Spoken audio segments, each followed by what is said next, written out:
யூடியூப்பை பற்றி ஒரு முக்கியமான உண்மையை சொல்கிறேன், எல்லோரும் கேட்டுக்காங்க. அதாவது வீடியோவில் நிறைய பேர் பார்த்துருப்பீங்க, இந்த பற்றியெல்லாம் இது நான் உழைச்சி சம்பாரித்த பணம், இது வந்து உழைக்காமல் சம்பாரித்த பணம் அப்படின்னு விரிச்சு வச்சு காட்டுவாங்க. அப்புறம் இங்கே பற்றிலாம் மாத சம்பளம் வாங்கிட்டேன் மக்களே, மாத சம்பளம் வாங்கிட்டேன், நான் 2வது மாதம் வாங்கிட்டேன், 3வது மாதம் வாங்கிட்டேன் அப்படின்னு பணத்தை விரிச்சு ஆட்டி காட்டுவாங்க. அதெல்லாம் பார்த்துட்டு நிறைய சம்பாதிக்கிறாங்களாக்குன்னு நினச்சி தயவு செய்து இதுக்குள்ளே விழுந்துடக்கூடாது, சரியா? அதெல்லாம் ஒரு குரலி வித்த மாதிரி. குரலி வித்தக்காரன் எப்படி அப்படியே கண்ணை மறைச்சி பண்ணிட்டு திடீர்னு ஒரு இதை காட்டுவான், திடீர்னு ஒரு இதை மறப்பான் பாருங்க. அந்த குரலி வித்தையே பார்த்து ரசிக்கணும். அதே மாதிரி நம்மளும் குரலி வித்தை பண்ணி பார்க்கலாமா அப்படின்னு முயற்சி பண்ணக்கூடாது. ஏன் சொல்லிட்டு கேளுங்க, ஒரு 10,000 ரூபா யூடியூப்பில் சம்பாதிக்கணும்டா பெரிய விஷயம். 10,000 ரூபா ஒரு 1000 வியூஸ் 1500 வியூஸ் போகுதுண்டா அவ்வளோதான் சம்பாதிக்க முடியும். மாதம் 10,000 சம்பாதிக்கிறது பெரிய விஷயம்.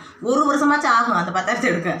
அதனால இதில் ரொம்ப ரொம்ப கஷ்டம் இருக்குது. சும்மா தான் வெளியில் நான் லட்சக்கணக்கில் வாங்குறேன்னு பொய் வச்சுக்கிட்டு இருக்காங்களாக்கா, 50 பேர் தற்பெருமை வச்சுக்கிட்டு இருக்காங்க. அதனால யாரும் நம்பாதீங்க, இதில் இறங்காதீங்க. சொல்கிறத கேளுங்க, முடியுமா சொல்கிறத லைக் பண்ணுங்கள்.